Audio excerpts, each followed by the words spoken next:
Hello. Thank you all for being with us today. My name is Hannah Green, and I lead global go to market and operations here at Microsoft for our energy and resources team. It is really an honor to have our guests with us today, Mikhail Falkovich, Chris Lee, and Kate Mabbitt, joining us for a really important and timely discussion on securing the grid, as well as the evolution and needs of cybersecurity solutions for a changing and accelerating industry. We are in an exciting industry at an exciting time, and this is an important topic. And so, thank you three so much for being here and for being willing to share your expertise. We are really excited to have you in this discussion. So, to jump into the discussion, I'd like to invite each of you. We'll start with you, Mikhail, and then we'll go to you, Chris, and then we'll finish up with you, Kate. If you could each please introduce your role, the company that you are with today, and in your opinion and in your view, what are the most significant cybersecurity threats and opportunities that you and your teams are focused on today? So, Mikhail, we'll start with you. Sure. Hello, my name is Mikhail Falkovich. I am a customer security officer for Microsoft, and I focus on providing advisory, strategic and programmatic advisory to customers, as well as being the voice of the customer to provide advice into Microsoft. I was a CISO of Con Edison for the last 8 years, and I've worked in the utility energy um, uh, industry for over 20 years. Big proponent of collective defense and resiliency within the sector. So, just a quick thing on the biggest threats. I would say that in today's world, with the growing amount of data, growing amount of interrelationships between companies, both within sector and reliance on third parties, I would say supply chain has really taken a significant increase in terms of the threat posture. Adversaries use IT providers, they use other partners within any company's ecosystem to actually pivot and then threaten the organization and the organization's data. At the same time, there are tons and tons of opportunities with new technologies and new capabilities, both for the adversary and for the defender.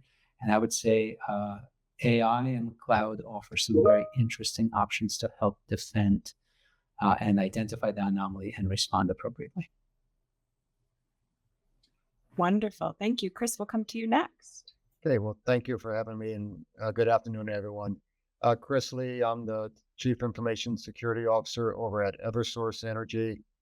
For those who haven't heard of us, we're the largest utility in the Northeast with Connecticut, Mass, New Hampshire, serving about 4.5 million customers between electric, gas, and some water. I've been here about 8 years. I was a predecessor to Mikhail at Con Edison for a few years, and spent most of my cyber career at United Technologies in the aerospace and defense side. Also do a little side teaching on the side at a couple colleges, just to because I have nothing else to do these days, which is always good for hiring interns. So it's a lot of fun. As I think about the threats in the future and where we are, I agree with Mikhail in the supply chain space, but I also think the external threats are growing. We've always had nation states targeting major Fortune 50 companies for data theft. Those same nation states are trying to go after critical infrastructure. We see this on a regular basis. So they're trying to get in and be pre-positioned because countries are realizing, the militaries are realizing, if I can affect the country through the power grid, through the water side, through gas supply and heat, then it makes my military kinetic attacks more advantageous. And there's enough events around the world that people are interested in doing that and being disruptive, even against the United States. So they're trying to be in there just in case.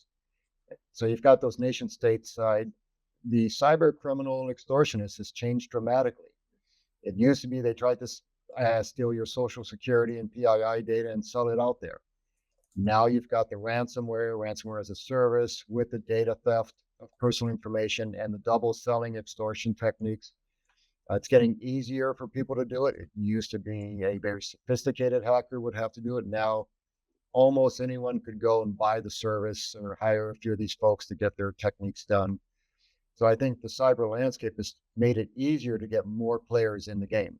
And that's a challenge because the attacks are still the same sophisticated attacks, just being given to a broader audience. So I think industries across the board have to consider those. And then when you look at the power grid, and we're going to get into that, into some of these areas, the grid is changing. Renewables, DERs are out there. The way the grid's going to be operated in 5, 10 years, it's going to be very different from what it has been and what it is now. And how do we lock that down? And I'll add into that the different states, for utilities that do multiple states, are applying different rules. And so how you manage the grid could be 13 flavors of Baskin Robbins ice cream across the grid, depending on how many states you're in. And so we have to consider all that. And how do we do that and yet be efficient, be cost conscious to the ratepayers, so that clearly there's a lot of threats out there that we need to talk about, and they're all changing every day. So thank you. Thank you, Chris. It's so I'll reflect it, and we'll come to Kate. But you've laid out that changing landscape on the cybersecurity side with the changing landscape on our industry side, and the intermixing of those two, and that's so much of what brings, I think, urgency and importance of what you all are seeing to this discussion today. So, Kate, we'd love to hear from you. Thank you very much. My name is Kate Mabbitt. I'm the Director of Security Policy and Strategy at American Electric Power. I've been with AEP for 2 years, actually, today. I'm somewhat new to the electric sector in this regard, but prior to joining AEP, spent 6 years as a security vendor where my core customers were critical infrastructure companies. So I had the pleasure of working as a vendor for quite a while. And prior to that, spent about 10 years of my career at the Department of Defense. And through that experience in offensive cyber operations and crisis event management, I've had a breadth of experience and can appreciate the complexity of the electric sector and the environment we're operating in today. I would echo what Mikhail and Chris have said. I think there's abounding complexity in a number of different ways. AEP is present in 11 different states, which means, to Chris's point, we've got 11 different state expectations. Of course, that's part of the federal system as well, and ensuring that we're meeting federal expectations as far as security and providing for our customers. Ultimately, I think the demand growth over the next decade is going to dramatically increase, of course, and that increases complexity in its own regard. Couple that with democratization of offensive cyber capabilities. More and more actors, nation states and otherwise, have access to advanced capabilities to attempt offensive operations. We're protecting against a host of different threats, and then we're doing so in partnership with the rest of our peers as well. I think part of what makes our sector so strong is the fact that we know we are only as secure as our neighbors, and we have to take care of our neighbor because we are all operating one big machine. So partnering closely with folks like Chris means that I am more confident that I can be secure, but it also means that I am responsible to him as well, and ensuring that I operate my space securely. It directly impacts him. And I impact you, Kate. That is such an important reflection, and somebody as somebody who's been in this space really my entire career, it is one of my favorite things about our industry, is that we do peer sharing, we do collaborate, we do see and understand the interconnectedness and the value of patterns when we communicate on these subjects. And you all being here today and sharing is just another great example of how we do that, how we share as an industry. So I want to get into this discussion around growth that's happening in our industry and in growth in generation in particular. Canary Media recently reported on how solar continues to defy our growth expectations.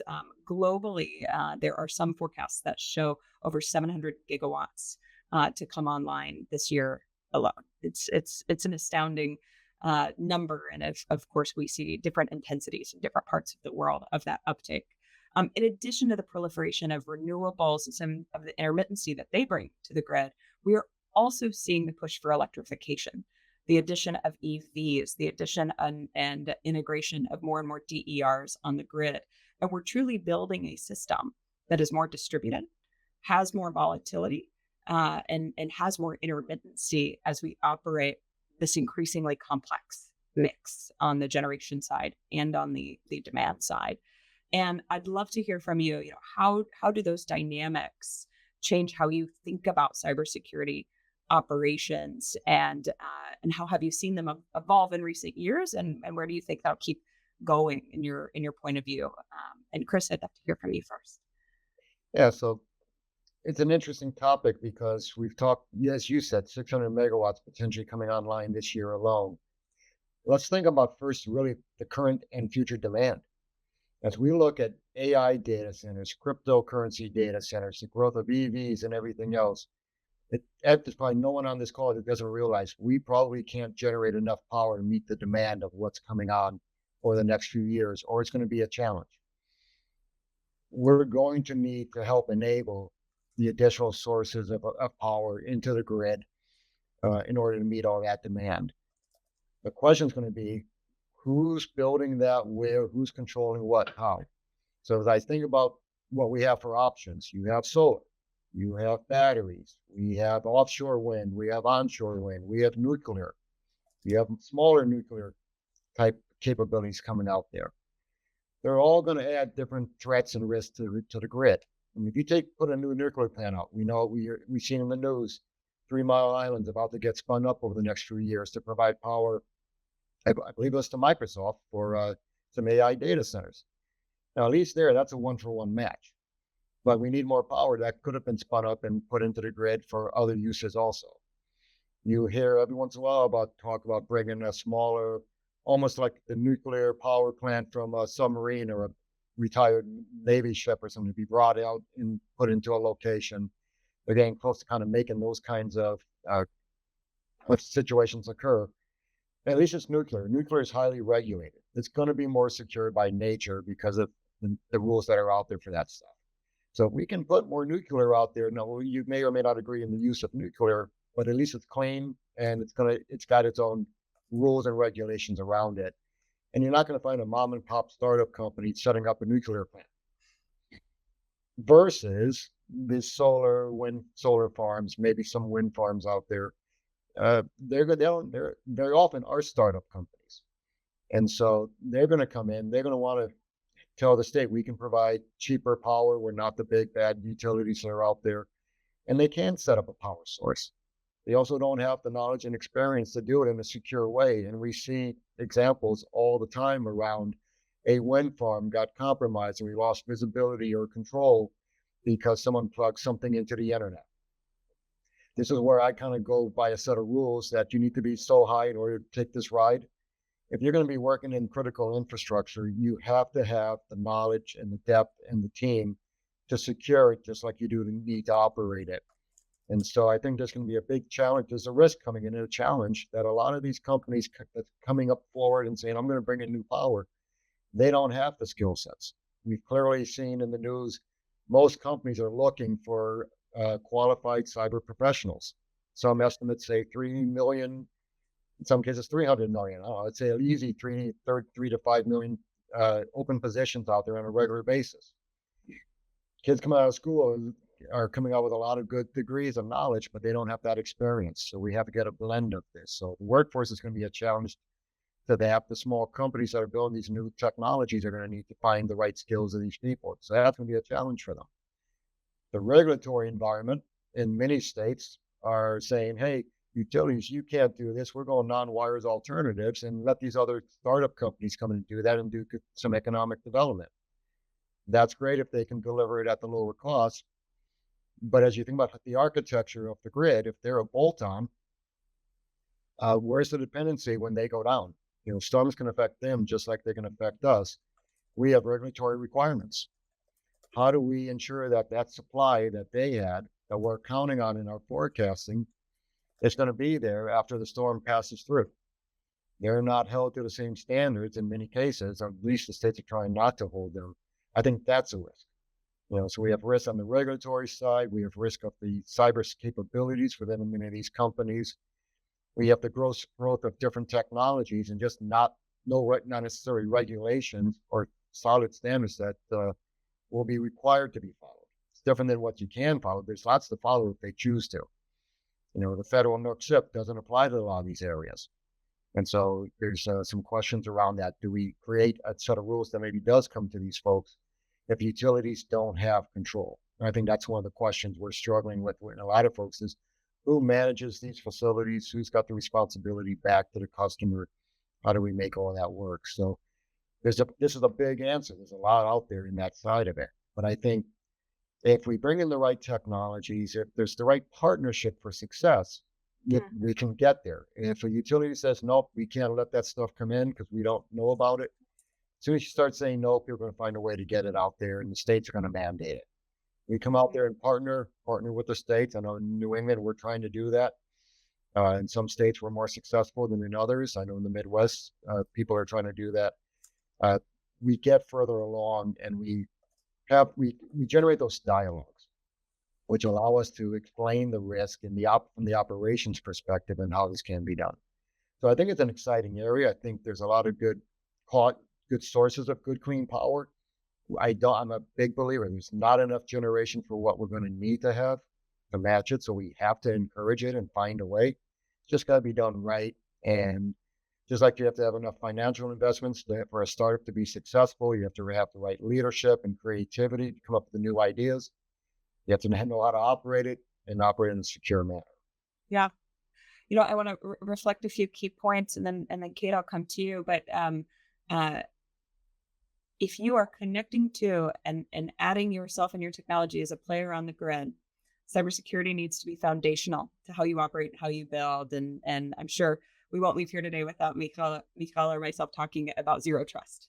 But adopting those best practices and building them in are going to be core. And then I loved what you said, Chris, about partnership for success. We are entering a more integrated, more multi-party player grid, and the grid acting more like a platform. But what are the right standards? How does everybody playing in that space recognize the interactive and integrated impact that we all have on each other? How do we partner to figure it out?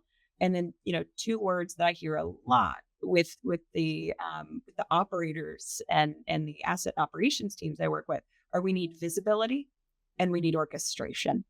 And so I would assume that there's some application of that on the security side as well. We're going to have a lot of players, but where we can see and be a partner in orchestration, that goes a long way to helping to secure and support reliability and safety, which is the job. Kate, I'd love to hear from you as well. Yeah, building on what Chris said, I think to meet the demand of the future, we're going to need more generation, not less. And that's going to mean we need more partnership and we need engagement with folks that are helping to support that. But also, Chris, to your point, it's important that we have a common understanding about security best practices, that we are implementing those as a collective community, and anybody connecting to the grid understands what those expectations are going to be. We want to have similar expectations for how we're going to manage that data. We're going to want to have similar expectations for the best practices we put in place, the standards for security. That's all going to be critical for us in developing those close partnerships with DER providers and others that can be trusted, that we know we are each doing our part to keep our side of the street clean and secure, so that when we're working together, we know that we can be reliable to our customer. That's really key. And forgive the sports analogy, but to me, it's about the fundamentals. We have to focus on the fundamentals and thinking through what the fundamentals are, partnering closely among IT and OT organizations, making sure that we are tightly coupled together in how we're operating securely, regularly exercising response plans, making sure that when bad things do happen, we know how we're going to respond and we pressure test it when we've got time to make mistakes and we can work to improve together. Part of it's reducing risk wherever possible, whether that's through third-party risk programs, engaging with vendors that we know and we trust, developing improved best practices, creating more common standards across the board, looking for ways that we can create harmonization across state regulation, so that as we are working in multiple different states, we have that common understanding across states about how we're going to operate and do so appropriately. I think across the board, that's what it comes down to: trust, best practices, minimizing risk, recognizing that we need more generation to meet future demand, and building those trusted partnerships with practices. It's such a great reflection, Kate. There are two things I really want to, put a gold star on because I don't hear them enough. Harmonization across states. This is a scale game, and we're all in it together. And actually, the more harmonization and consistency there is, the stronger we are as infrastructure providers, and for teams like Microsoft, the more successful we can be as partners to you and providing and ensuring your security as well. So that is so key. Another is regularly exercising response plans. I've had the opportunity to be a part of some of the development and execution of intergovernmental and utility response plans. And sometimes you see a tendency to kick the can. It can wait. It's a nice to have. We'll get to it. It's really critical. And it actually is it's a great opportunity to put the fabric together that builds and strengthens those partnerships and to make it really real. I agree. And looking for opportunities when you can engage partners to participate with you, because if we're only playing internal to AEP, then I have full confidence about how AEP is going to respond. And I know with full confidence what our process looks like. But recognizing those interdependencies, I need to ensure I am well aligned with my critical vendors, with my key partners, with my peers. So I know as a collective team how we're going to respond to this. To Mikhail's earlier point, collective defense, it is a core requirement, I think, for operating the grid securely in the future. And this is an opportunity. This is a way to do that. I love that. Well, I want to bring us into our next topic and really building on what we've been discussing. I have the opportunity in my role to spend a lot of time speaking with company leaders and learning about business strategy for utilities as well as retail energy providers, and where the next few years are going to take them in their business, and where the next few years are going to take them in technology as we work as a industry and technology partner with and alongside them. And it strikes me, and this has been an interesting shift in energy, and really a wave that I can feel coming, that the next 2 to 3 years are going to be full of large enterprise system transformations. Big stuff. Customer information systems, ERPs, EAMs, the hard stuff, the big chunky hard stuff that requires cultural and people transformation along with technology. And I think maybe this is the new piece. They're not happening. It's not just enterprise big systems. It's happening in the OT and grid side as well. So we're talking about those transformations while we're talking about DERMS and integrating EVs and building new OT technology enabled and more software systems in the OT space. And this is a really fun mix of needed and important change. But I'd love to think about, to get really practical in that topic. And Mikhail, I want to come to you first. Even though we're leading people through transformation, we still have to operate the day-to-day. And so what are your views on managing the legacy and managing the day-to-day while adopting new technology? And you all are leaders of teams and of people and of companies. How do you also think about leading people through that much change? Hannah, excellent question. And it is the reality that technology is not waiting for anyone, right? New capabilities are coming out daily. And companies need to evolve to provide that reliable, safe, and resilient service to the customers, especially in the utility space. And the challenge is that we have these decades-old systems, right, that are relying on decade-old software sometimes and decade-old hardware, while we're building out all of these infrastructures that are actually only delivered through the cloud, right? So now in the situation where we're used to having OT environments that are isolated and segmented very tightly and are managed very tightly. Now you have to, when you're going to battery systems, when you're going to solar or wind, many times they're managed through a centralized cloud platform to provide the service that they're actually performing. And so the challenge is you need to apply zero trust architecture. And Hannah, you mentioned that earlier, right? So that means that you need to be very intentional about what you provide access to. You need to validate that access on a regular basis. And you need to identify those anomalies and cut them off, right? You need to be resilient to where you should be able to work in that segmented state. And you need to validate identities, you need to validate systems. You just need to follow appropriate zero trust architectures. that segmentation is key as well, right? So if you have a legacy system, you operate it in its own way, right? You have this new, maybe non-regulated system that is relying on the cloud. You have to build in security for every single system, but also for every single business process. Oftentimes in my past life, I've been faced with a business process decision that, let's say, the company is planning, and there is one way to do it, and then there's another way to do it securely. Always pick the secure path. You don't want to bolt on security at the end. You want to build that security by design and by default, so that if there's an impact on a particular system, it doesn't take the whole environment down. Then you also, while doing this, you need to recognize that both IT and OT have different needs and different ways of, let's say, maintaining operation. Where in IT, right, whenever we're doing data analytics, whenever we're doing email, web browsing, we're doing day-to-day things. It's a very dynamic place. And so there is a lot of non-deterministic behavior. So you need non-deterministic security and the ability to change things at will. And you're able to take those non-deterministic behaviors much easier, right? You are able to take some small disruptions. In an OT space, specifically in the legacy space, right, in the legacy world, it's very deterministic. This packet travels this way, and if it doesn't travel this way, it travels this way. This system will behave the same way it behaved a year ago, same way it behaved a month ago, the same way it behaved a day ago, and it must behave the same way until the end of life of that system, right? So any change that happens there has to be deterministic and tested through a myriad of controls before being implemented. So understanding those two types of drivers where there's much more dynamic behavior on the IT side and much more, I don't want to say static, but maybe curated behavior on the OT side, it is crucial to understand that.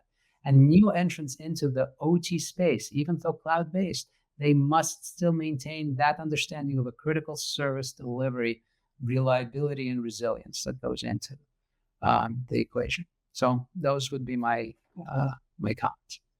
Thank you. That's great. Chris and Kate, anything you might want to add? And, I'd also be curious your views. There's a culture and process change element to bringing people through this, and any best practices or ways that you think about that element too. Yeah, I'll throw some thoughts in there. Mikhail, I'd love your feedback on what you've seen in this area. One of the things I see as I talk to some of my peers, historically, operations had deployed the technology that went in the field because it was mechanical in nature. It wasn't IT type technology. And I'm going to guess there's a number of utilities out there where operations is doing their own DERMS projects, their own radio systems. And next thing you know, they're trying to plug in servers and workstations into the network. And the whole project might be technology that in theory, IT would have done, but because Ops has always done that product, that concept, now that it's converted, why can't I just plug this thing in? We're seeing large power providers trying to get their connections in so we have visibility into the data for their solar, their wind farm or their solar or whatever.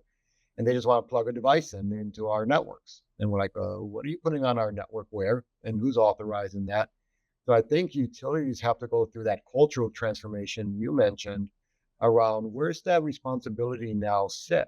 I mean, I'll guarantee you at the board level, for many of our peers, I know mine's this case, if there's a cyber event, I've got governance and responsibility over it, hands down, doesn't matter where it is.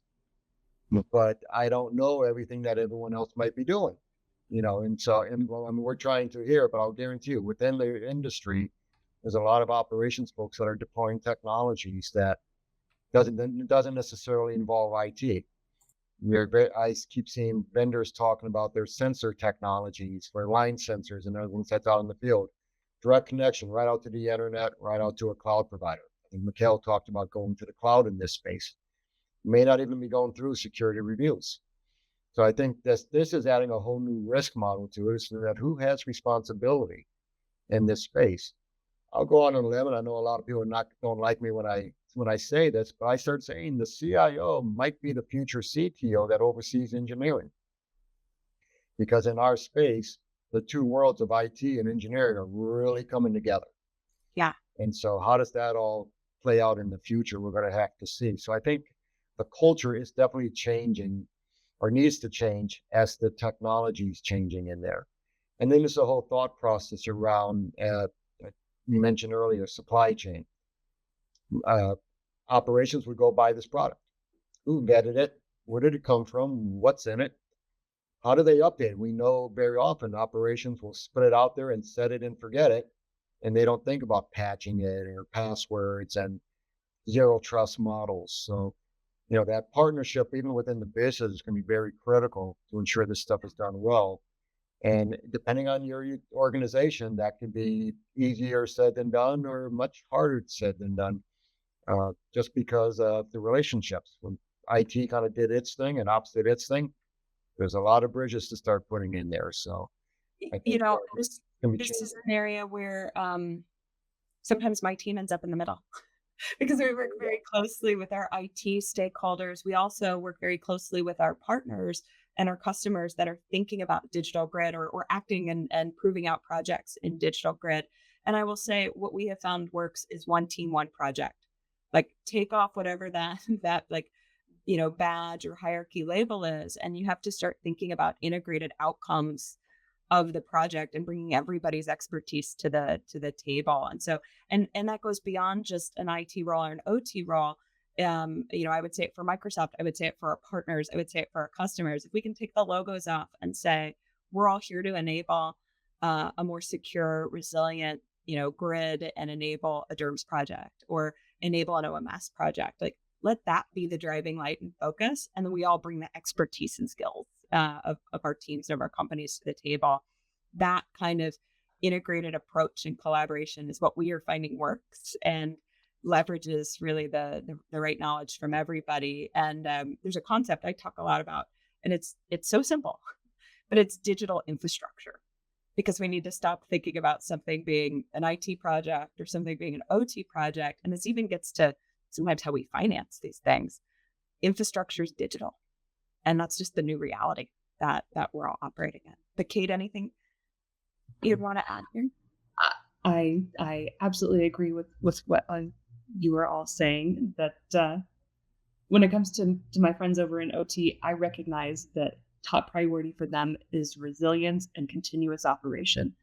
And they recognize that for me, top priority is operating securely.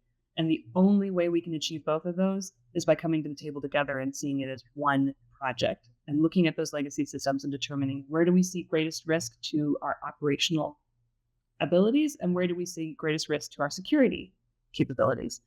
And then jointly working to prioritize what we refresh and when and how we manage that project, and ensuring that both of our priorities are captured as we move forward.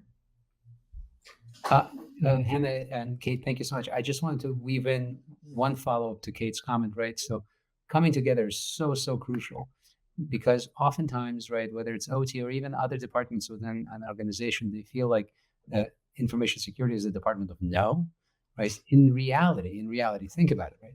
That the business wants to achieve its objectives resiliently, right, reliably, and safely. Cybersecurity is literally providing that capability. In today's world, if we're thinking about the cyber attack as a threat, it's higher and more likely than even as the transformer failing. I mean, well, maybe not, but the idea is that there is a higher urgency to mitigate the threats and to make sure that the system is resilient to cyber attacks, regardless. And Hannah, to your point, it's digital infrastructure. It's regardless of whether it's IT or OT, right? We must be able to operate under pressure and under duress. It is crucial. The Department of No. That's really that's an interesting thought, because it sort of helps flip your thinking. If we're all here talking about partnership, how do you provide the right safeguards while keeping the business outcome in mind, so that you're the department of I'll use an improv analogy, but like yes and Exactly right. It's yes and. That's perfect. That's cybersecurity really is the department of yes and. That's fantastic. I love that. Well, I want to take this conversation and maybe get a little more practical and down to earth. And so what are some of the tools, technologies, or even best practices that you are seeing to manage and secure the IT and OT space. And I know we're seeing some questions in the chat. What are some of the best practices that you wish, new vendors in this space knew about or paying attention to? I would say tools, technologies, but also just best practices that you wish, folks were looking at, paying attention to, and cognizant of. Chris, So, I'll start with you. yeah, sure. So, it's an interesting question when you say the vendors, because there's a lot of vendors out there, and I'm starting to work with some startups, and I'm seeing with startups, what they're seeing and what problems they're trying to solve. And very often, I'm seeing this new vendors are solving the same problems. They're going after identity, they're going after segmentation, they're going after access controls, encryption. I think one of the issues we see outside of certain parts, like Israel's getting pretty good in this space, is vendors really understanding the grid and designing technologies for the grid side of the house or the OT SCADA side, maybe a little bit broader, depending to branch out outside the power industry. It's a very small set of vendors out there that really make products tailored towards the electric grid or the natural gas system. So I think that's one of the pieces from a vendor side we need to focus in on is how do we work with the vendors to identify what the true needs are, where they can help us without, saying, well, I'm going to work with you only vendor, because we can't just be biased towards one vendor. How do we help a number of our vendors understand some of these risks? I mean, some of them come out pretty easy with some of the bigger companies that are there already, that are already in the grid. They were part of the problem. They didn't develop their products in a way that made it secure to start with. So we kind of have to work with them as they go on that side. I think additionally, the network segmentation type technologies, zero trust with that, widely overused term, big marketing term, not well understood in most cases. The identity as the perimeter model, I think we can throw out the door. Sorry, Microsoft, I know you guys like identity as a perimeter. I don't buy it totally, but the concept of locking down the connection to only where you are authorized to go, not relying only on permissions or where you get into. I think that's a strong model that we need to do more. I think that can help out in the OT space as well.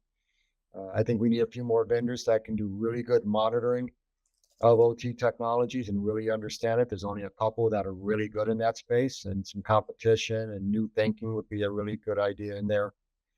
And then how do we work with the unknown vendors, unknown third parties or unknown devices? We all bring in mutual aid when it comes to storms and things. And now we have to help a third party utility have access to information that they need to help provide support. It might be drawings and technical documents or access to some systems. How do we do that better? You don't know who's going to be there until right before the storm, and that adds unique challenges with that. So maybe others are seeing good solutions to this. I think there's a number of ways of opportunities to help vendors out. I think there are some good technologies, some really good ones out there in the network monitoring space. We need visibility, and I don't think the OT space is where we want to do a lot of blocking without high degrees of confidence that it's a malicious activity. So I think that's a little bit of a different mindset. And then you need the skills to go with it. Most of your IT, OT cyber professionals are still learning the OT space. And so how do we get that knowledge up there? We do it. If you look at exercises like Liberty Eclipse out here in New England on a dedicated grid where the OT and the IT are working together and red team's hacking in there. It's a great way for OT folks. All they do is manage the grid to actually say, oh, that's what that looks like. That doesn't make sense to me. And it's really an education. I think we need to do more in some of those spaces. Mikhail, I'm going to come to you next because I think you might have some thoughts to build on what Chris has shared. But Chris, part of what strikes me about what you shared is the area around mutual aid. And I'll take a beat because I know between AEP and Eversource and some of your peers and colleagues that are on the line here, that you've sent teams and you've sent crews to support hurricane resilience and recovery. And so just thank you.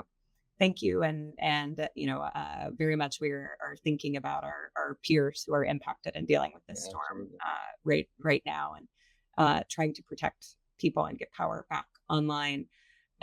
We are moving into a time of higher impact disruption events, whether they be wildfire, whether they be storm, whether they just be more challenging operating environments. I was with a company last week who talked about they're seeing 3x wind speeds in certain parts of their transmission corridors in bursts in a way that they currently aren't able to forecast. So that OT environment is not so static.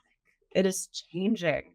And, just a note there that we're going to see more of how we are doing emergency response and how we're supporting each other in this area. And so having the right tools to do it in a way that is secure, but also just efficient and effective, it's a really important area of focus. And I know one that we're challenging ourselves to think more about how we can help and support there too. So thank you. It's an important discussion.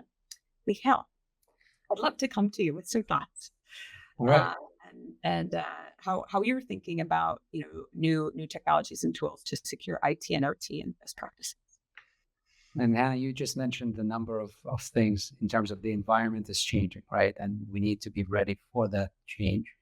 And so if I think about the capabilities that are coming to market right now, and I don't know if you noticed, but there was actually a Nobel Prize that was awarded to chemistry. And the way that they got it is through the use of AI to do the analytics, right? They actually highlighted how AI can help achieve different objectives. I believe that AI, from an operational perspective, can have tremendous value in terms of how we operate and run the system. In addition to that, right, there are two types of AI. AI has always been around for, let's say, cybersecurity folks, because a lot of the information that is piped into our analytics, right, is then parsed and is analyzed to provide an outcome or provide let's say conditional access, right? Or just a specific alert would be there because there was some machine learning that was done in the back end that would say, that is a bad thing, even though you didn't expect it to be. And then there's another part of it, which is Gen AI, right? Now, if we adopt it to security, now a new SOC analyst could actually come in and just converse with AI potentially to glean benefits and make their work more efficient. So AI is one of them, right? OT security tooling, Chris, I completely agree with you. I think more is necessary, right? And I'm always cautious about it because sometimes you got to take the data and you got to pipe it again to get that value of the analysis, right? You can monitor, but if you don't do anything with that data, then there's less value. So you got to take that data and put it into a place which can actually analyze it, which nowadays is the cloud. So now we have a situation where we need the cloud, but some of the regulations actually limit us with the ability to put that data in the cloud. And I want to make sure that there's an understanding that the risk of not doing the analysis of the data is actually higher than the potential loss or inappropriate access of that data if it's moved out of that enclave.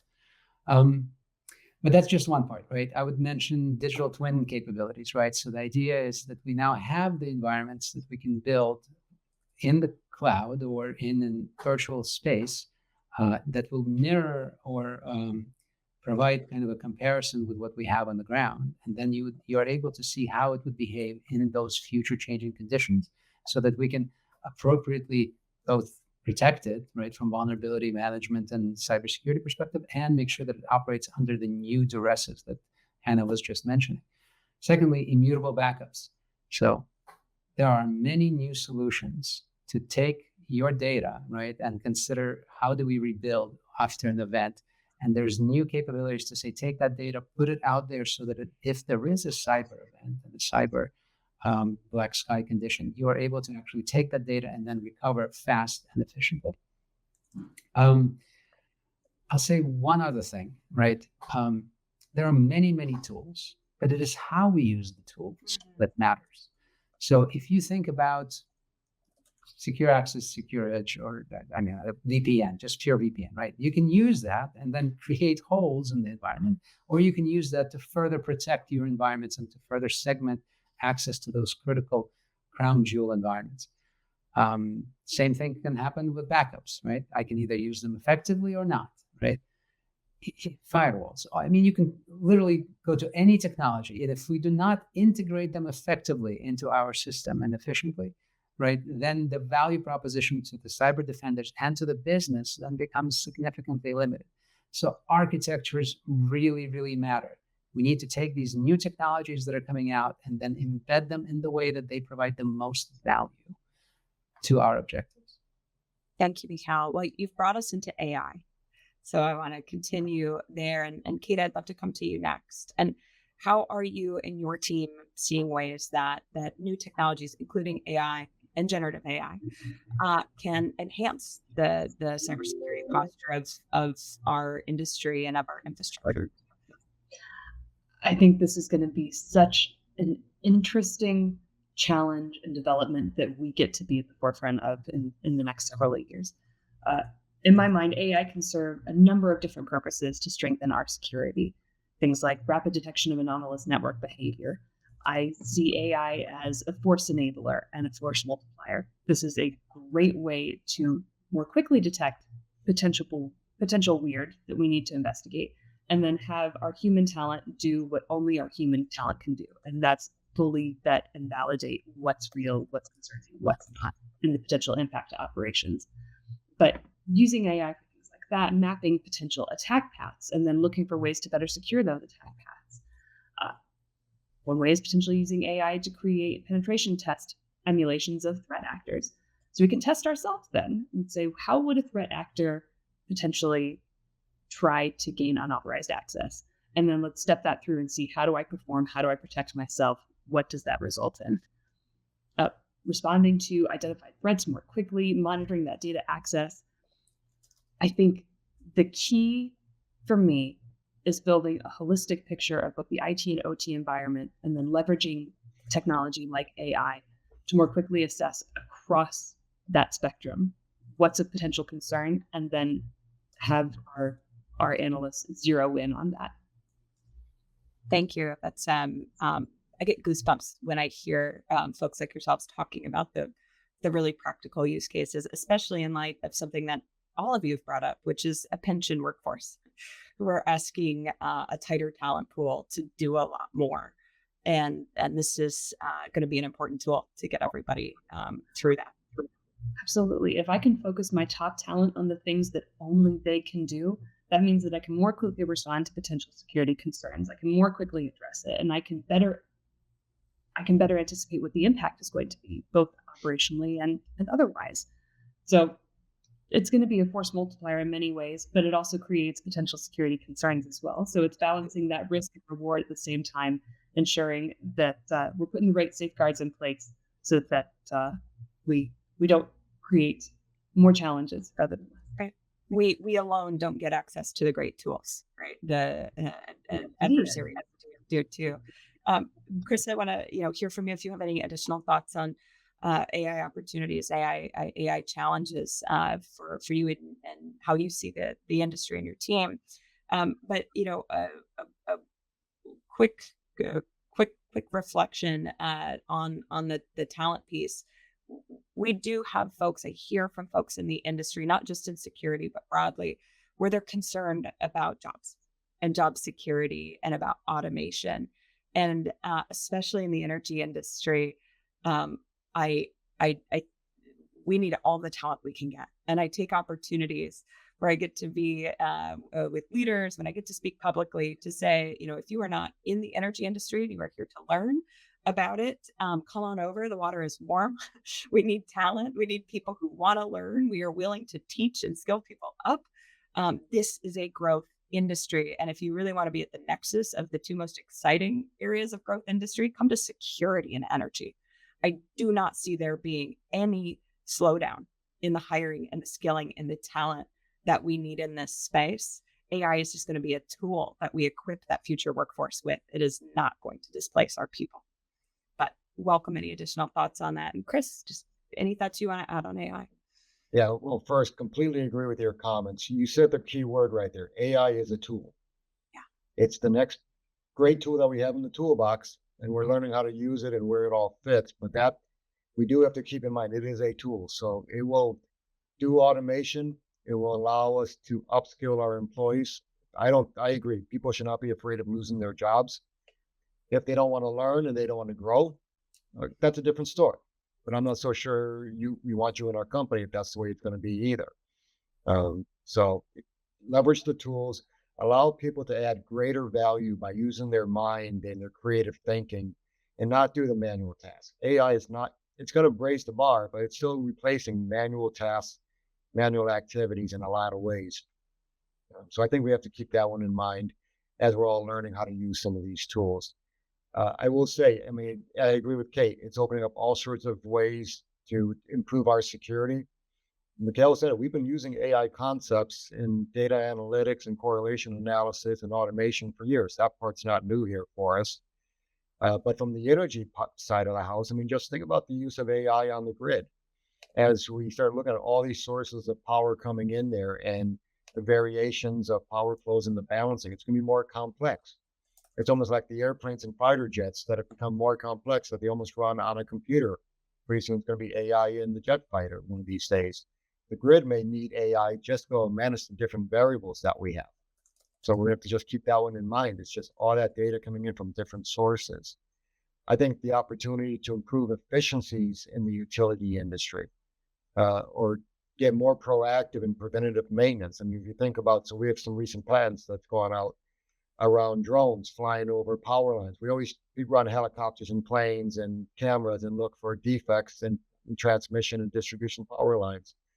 The AI with these cameras can now be that much more efficient to pick up broken parts, hotspots on the wire, and allows to see stuff that the human eye can't see, or that the cameras before maybe weren't good enough, but the AI with the camera technology can get there. So I think there's a really good opportunity to be more resilient by using AI and things like that. And we're showing some of that opportunity right now with some recent work we've done. I think there's opportunities to improve storm preparedness. You know, real scary, but way out there thought. Think about doing vegetation management through AI and understanding the weather conditions, the amount of water and heat or drought and impact on highly populated, dense states with trees all over. Well, it's one thing if you're in the desert, all right, there's no tree to fall down. But when you've got a lot of woods in the area, if we can use AI to analyze where the tall trees are, the short trees are, and the bushes, and say, all right, these are likely going to grow this way over the next few years based on weather conditions. How do we adjust our veg management practices and be more proactive out there? I mean, there's a lot of data, and we may not even have it. But are we asking those kinds of questions? Are we looking at storm response? How do we put the drones out to better see where the damage is, to get the responders where they need to be, to more quickly provide the field force what they need to get the power restored faster? I think those are some phenomenal ways we can do this. They absolutely are, and they're not far out there. You know, I one of the really fun parts of my role is I get to see globally where this innovation is taking place, and all of those are live. They are all live use cases that we're supporting directly with customers and with our partners. And I think the next click of them isn't just going to be cheaper, more efficient predictive maintenance and vegetation management, because we've been doing it with traditional AI and ML for a long time. Generative AI is making it faster, cheaper, easier to do at scale, and sort of putting it on steroids and making it we don't need to spend the same amount of time training a model because of what we can do now with generative AI. But the next click is going to be climate aware planning. And if folks haven't taken a look at it, I get so excited when I see some of this work at the leading edge of research. But we've pretty recently released our capabilities around Aurora. So you can look up Microsoft Aurora. This is our large global climate model. And the scale and complexity of this type of model just wasn't available a few years ago. And now with AI, the way that we are able to do both granular and mega scale climate modeling and help communities and help critical infrastructure providers think about a future where the climate is changing and how that's also going to impact operations. This is an area where I see the whole industry starting to think not just about integrated resource planning, but integrated resource planning and operations in a future where historical weather data doesn't cut it. And we have to start thinking about operating in a new future. So you can tell I'm personally passionate, pretty excited about this area. So I want to bring us into probably our last question and then come to you all for closing thoughts. I'd love to project out to the future, we've got a few questions around the integration of DER. So if you want to think about anything in integration of DER in your future thoughts, happy to entertain those too. But you look out into the future, where do you see the future of cybersecurity in the energy sector over the next 5 and 10 years, given the change that we're seeing, given the resilience challenges, the massive growth, the addition of these DERs and many new devices? Where are you hopeful? What do you see in the future? And, how are you, potentially thinking about enabling in that direction? And so, Mikhail, I'd love to come to you first on that.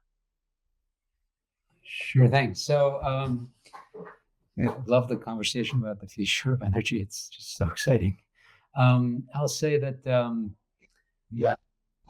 there will be more reliance on cloud technologies, more reliance on AI. And I'll say one of the things that will come with the more effective and more resilient operations that come with those analytics will also be a proliferation of data. Yeah. And so if we think about data is going to grow both internally to the organization with their partners, and there's going to be a lot of movement of data across, both from a customer data perspective, operational data perspective, and cybersecurity data perspective. And when we add the efficiencies brought in through Gen AI integrations, then there's some additional risks that are coming up. And I'll just highlight a risk of the future, along with the benefits, is data governance. With all of these challenges and with all of these solutions that are coming up, remember, these are just tools, and how we integrate them is important. We must move along again with the whole concept of security by design, right? Secure by design, secure by default. We must ensure that our governance of the data that we generate and we use in making all of these solutions come to fruition, I don't know. But the idea is that we must have the right governance in place. We must also implement those solutions to help us manage and process our data in a secure manner so we don't lose it and we don't lose trust with our customers, right? It is crucially important. So again, I think the smaller utilities, the smaller entrants are going to put more challenges on the main utilities or the regular utilities to actually balance the local environments, again, which will bring in more reliance on more automation, more AI. And all of those solutions will need to come embedded with security. I'll yield the floor to others. Yeah. Chris, I'm coming to you next, and Kate will give you the last words. Chris? Yeah, I think the key as we go forward is a tighter coupling of IT/OT. The only way we're going to be successful is for IT to be partnering, and as Mikhail said, secure by design. I think for the first time that I'm starting to see it, security is at the table. Many of the CISOs are with their CEOs and CIOs, CFOs, COOs talking about how do we do this in a secure manner. And I think that's the first step to really getting this partnership that we've mentioned many times today into where it needs to be. We continue that, we're going to be in a much better place. Thank you, Chris. Kate? I wholeheartedly agree with Chris and Mikhail, and piggybacking off of one thing Mikhail said, I think we're going to see obviously increased data in a number of different places with increased access to data. And because of that, data governance is going to be critical. Understanding about what is sensitive versus not is also going to be critical. And I think sensitizing our partners and our peers and our vendors on what would be considered sensitive data versus not is going to be something we have to continue to evolve. Recognizing that interconnectedness, what a vendor may not think is terribly sensitive for them, when we start coupling all these things together, it could become sensitive and could have real operational impact to our resiliency and our customers. So continuing to evolve how we protect data, where we store it, who has access to it, and understanding the sensitivity associated, that's going to be key. And to Chris's point, the only way this works is with tight partnership across IT and OT. We can't be the Department of No anymore. We have to be the Department of Yes and. And I think that works both ways, right? We need to give both be the department of yes and, where OT is a great partner to us, and they also come to the table with ideas about how we can improve security of their operations, and vice versa. It has to be a team sport. Thank you all so much for sharing your views, sharing your expertise, and really just demonstrating the next phase of the industry and how we're going to move into it together in partnership, in discussion, and learning from each other. So thank you all so much for being here. And thank you all for those of you who tuned in. Thank you for joining us. And we will be sharing this recording more broadly. Thanks. Thank you.